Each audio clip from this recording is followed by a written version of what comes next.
Thank you, Orit. I have a very difficult task because I have 30 minutes and decide what to tell you about. I decided to show you Aperto per Restauro just because it's 3 minutes, and I can give you an idea of what can mean organizing activities for the public in a museum.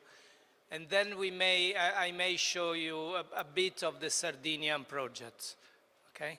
So Aperto per Restauro was organized in the Capitoline Museum. We just took the opportunity of the Centaurus from Adrian because it was a very effective example.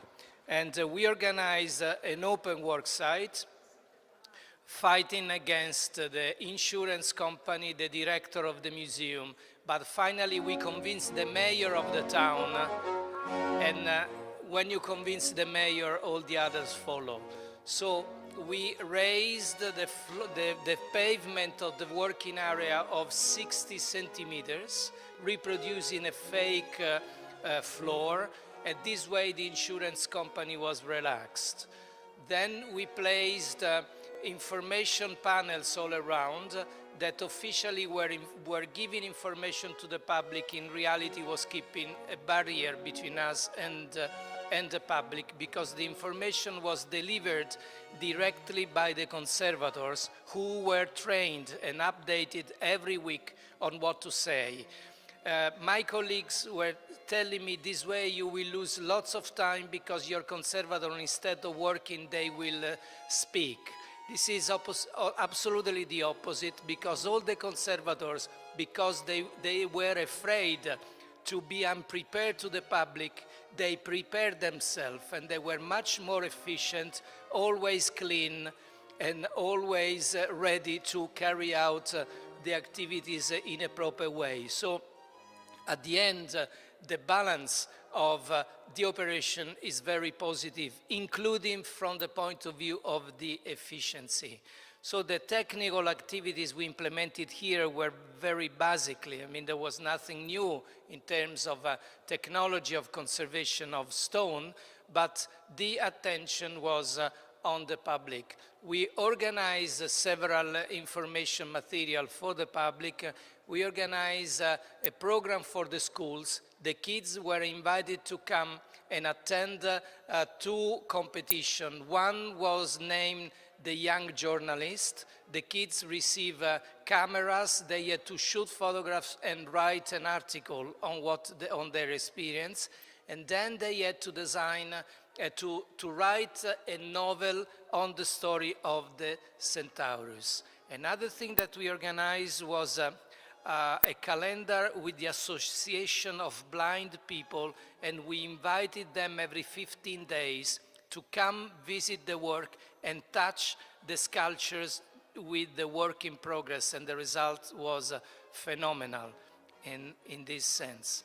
As I said, we had 100,000 of visitors. We had 2 million visitors all along the time, and we received a lot of feedback about this. At the end of the event, we organized an exhibition of the works produced by the kid. The exhibition was opened by the mayor, and because the mayor came, the media came, and because the media came, the administrator and the politicians came, and we got lots of friends in only one shot to help the cause of conservation in museum and in sites. This is the experience of the Blind People Association. As you see, we don't belong to the no touching group.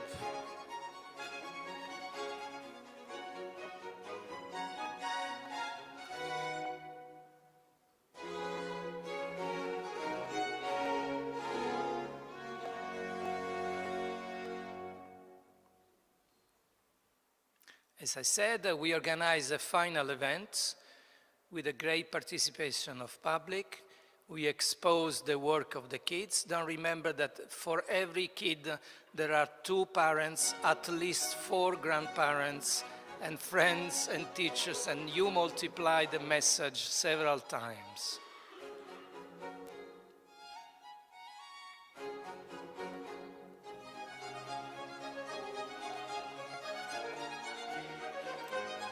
This is the mayor attending the event, and this is the delivery of the prize.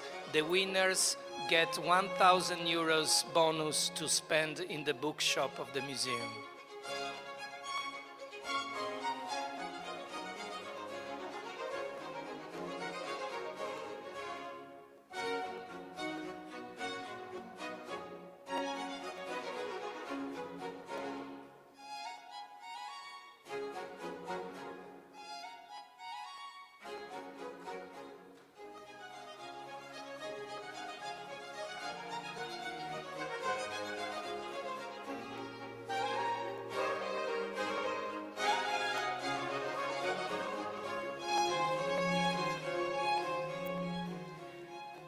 I forget to say that the mayor offered the coverage for publicity for free, and for 6 months we had the buses in town and the posters in town speaking of Aperto per Restauro for free, which was pretty interesting because many journalists were intrigued by this idea, so they deliver lots of articles for free on our topics. So let's go fast to Sardinia.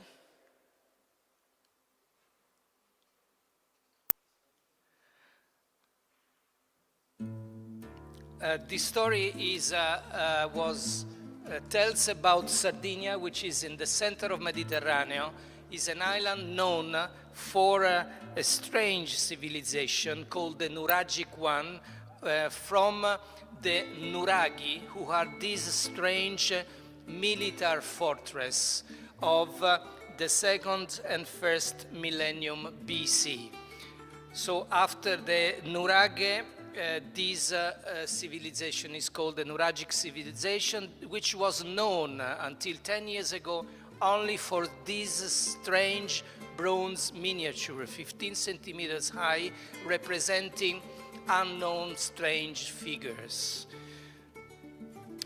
In a place called Monteprama, during the 70s, one farmer discovered a carved stone head, and very unusually, he telephoned the superintendency and he called for the archaeologists to go. This place was totally unknown, except the fact that nearby there is Tarros, that is where the Phoenicians arrived in Sardinia in the 7th century. Tarros is a beautiful place with beautiful beaches. So immediately the superintendency started excavations, and these are photographs of the first discoveries there. Pretty strange fragments. So for 30 years, the superintendency decided that this was a too big scale project for the resources available at the time and for the kind of laboratory available, and incredibly, they made such a good sense decision that was to keep all the 5,000 fragments in the deposit, waiting the moment new resources were available. So for 30 years, all these fragments sit in the deposit until the year 2000, when they built a beautiful new laboratory and when the European community allocated 2 million euros for implementing the work. At that time, a bid was put on the market, a competition on the quality of the project. 5 companies were invited to compete. We were one of them, and accidentally we got the job.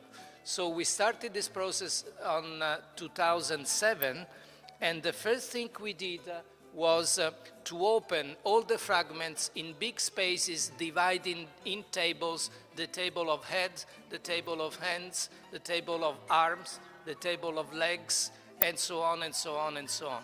And we started a 2 years long gigantic puzzle for 10,000 kilograms of stone, trying to understand what was about, because don't forget that we had no idea of what we were dealing with, including the superintendenza had no idea. They were, as I said at the beginning, our contract was to restore 2 sculptures.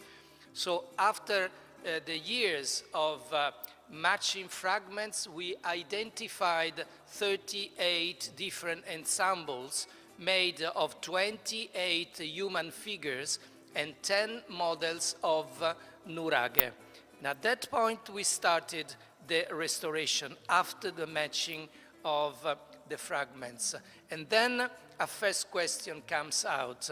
Are we satisfied about the technologies applied in stone conservation all around at that time? The question was not, because conserving stone at that time meant to drill holes into the stone to insert pins, or to use resins to consolidate, or to use chemicals or abrasive to clean the stones, and even worse, using acrylics or epoxies or any other kind of invention to consolidate. So we decided to go on with our principles, and we started the conservation using atomized water to clean the surfaces with just a little bit of mechanical cleaning. And but what's most important, we decided not to drill holes in the sculptures, and we decided that the fragments, the matching fragments, were going to be glued with epoxies and the structural consolidation, the reassembling was going to be devoted to external steel supports capable of holding the pieces in the correct position, but maintaining all the ensemble reversible, because you can open and close the metal support and reopen the statues. We were saying this because we say we found 5,000 fragments, but who knows what will happen in the future.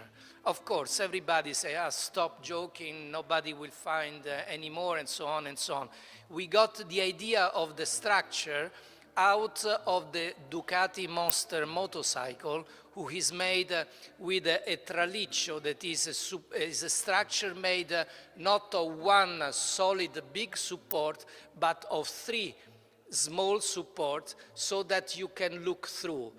This would allow, even if you turn around the sculpture, not to see the support, but to see through the support and see the sculptures. The other point, we decided to make a black the steel, because the stones, white, were supposed to be displayed against black walls. So now when you look at the sculpture, you see the stone, which is white, but you don't see the support, because is switched off with the black of the stone.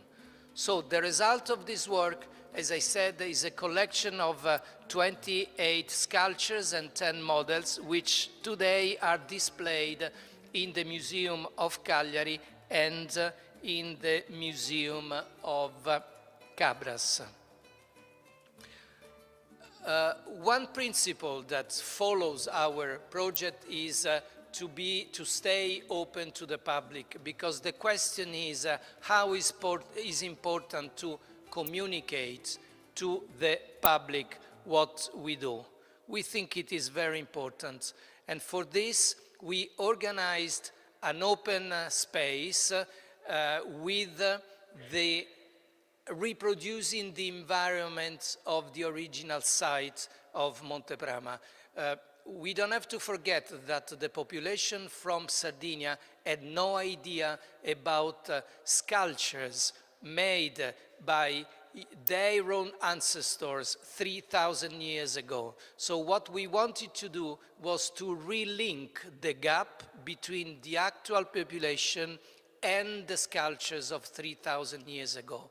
In order to do this, we switched a one-to-one photograph, which means 30 meters by 8 meters of the original site. We put this in the gallery. In the gallery, we put trees, plants, and flowers from the site. We introduce perfumes and essences reproducing the site, and we organize the laboratory in this environment. And then, thanks to an upper terrace, we open the laboratory 8 hours a day, 5 days a week. So people received the announcement through a web page site, and they were invited to come every moment. We had 30,000 visitors, which for a small island is a lot, and they could assist the restoration live in a place which reproduce the original site from where the sculpture used to come. Again, this was with the attempt to raise the attention of the local communities to an event which belonged to the culture of their ancestors. Then, can conservation has a social impact on the local communities? Obviously, yes. And this is thanks to the communication plan.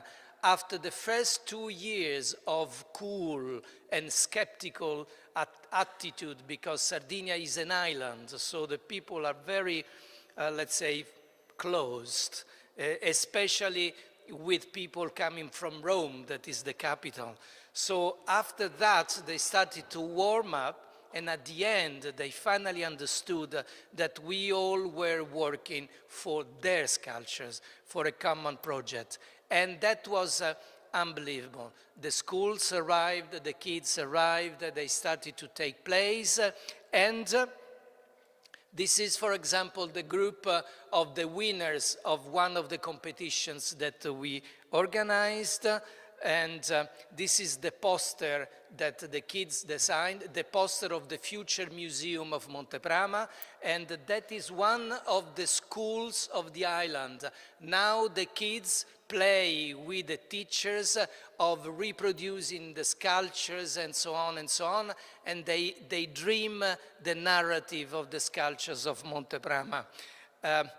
When they play, they make masks as the giants and so on. When you arrive in one of the 3 airports of the island, the sculptures welcome the tourists, saying, "We are the ambassadors of the island."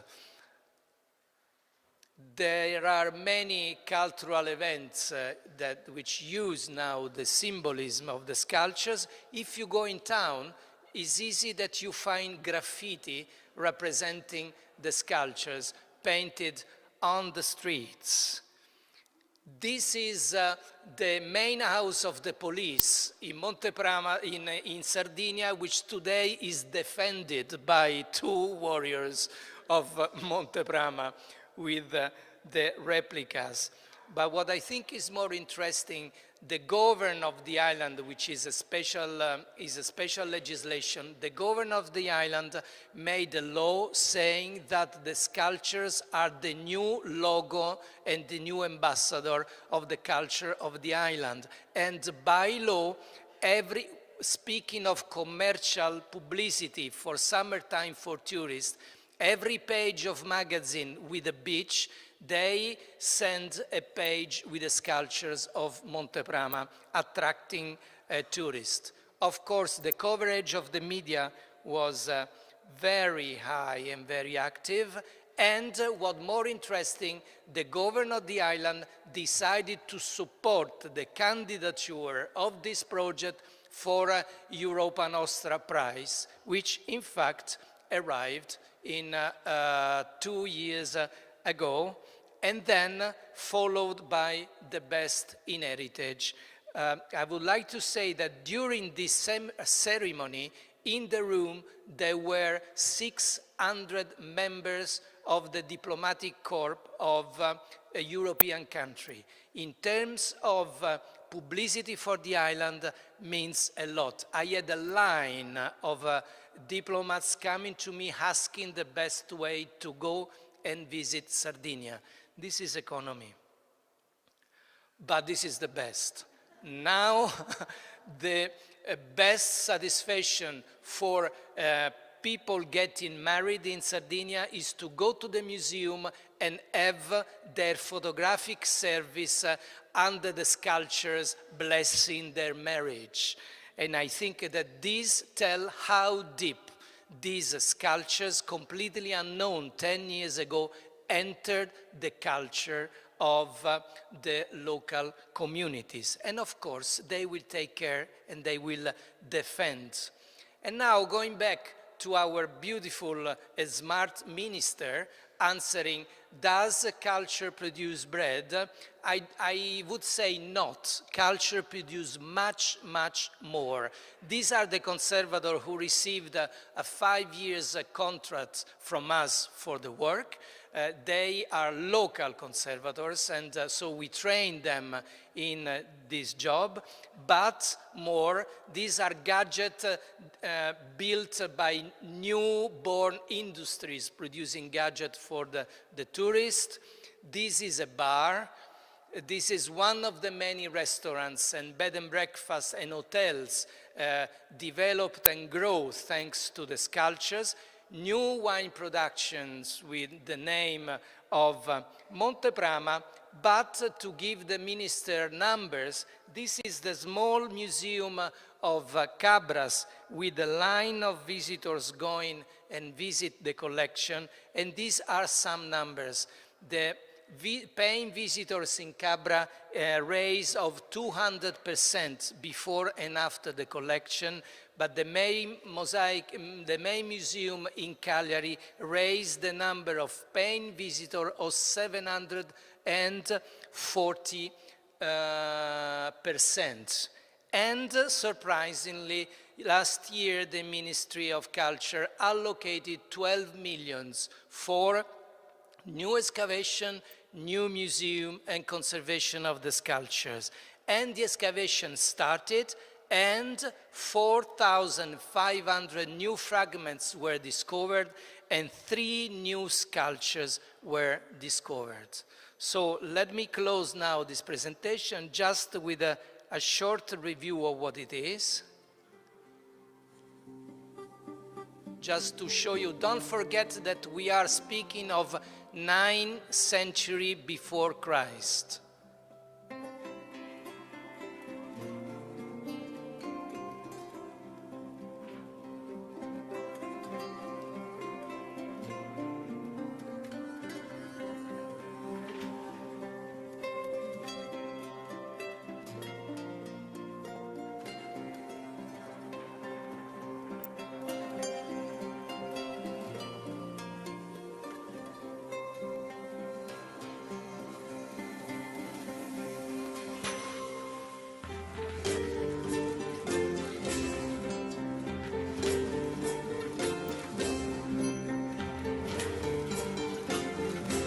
And 60 kilograms each, 2 meters and 20 centimeters in height, carved in a single block before the production of iron.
Can I still 5 more minutes and finished? Okay. What's the significance of this culture? We don't know. We heard many, many nonsenses. The most intelligent one was that they were coming from Mars. Other parallels were made with the terracotta soldiers in China. Of course, we don't believe that, even if we have some suspicions of intelligence from the past. What we know is that they were found on top of these 50 squared holes, which were tombs, belonging to young boys, 20, 25 years old, which received special diets, just like if they were warriors, dead at the same time. So most probably this was a kind of heron which used to honor this figure, which in the first case in the Neuragic civilization completely unknown. We believe that this is a possible interpretation of it. But who destroyed this? We don't know who destroyed it. We know that they were destroyed during the 7th century BC. We know from Peter Rockwell, who studied the stones, that destroying this complex costed at least 1 week work of a group of people, so was not accidental. What we know is that 10 kilometers far from Monte Brama is Tarros, where the Phoenicians arrived. So probably the classical historiography telling us that the Phoenicians and the Nuragic were great friends is not exactly how things went. Maybe they became friends later on. The Phoenicians arrived and they destroyed the main heron of the people. And what we know is that if at that time there was available televisions, probably what the CNN would have shown was something very similar to what very sadly we have been used to see in these last years. And the Phoenicians come from Syria, Lebanon. You know, the coincidence is very strong.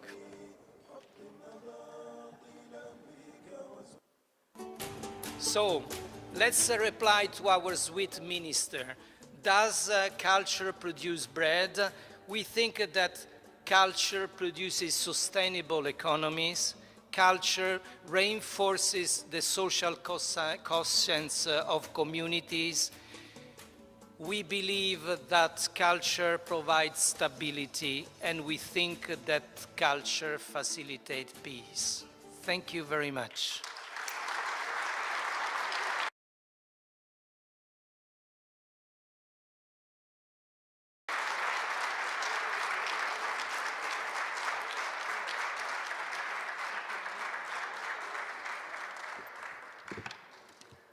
Thank you, Roberto.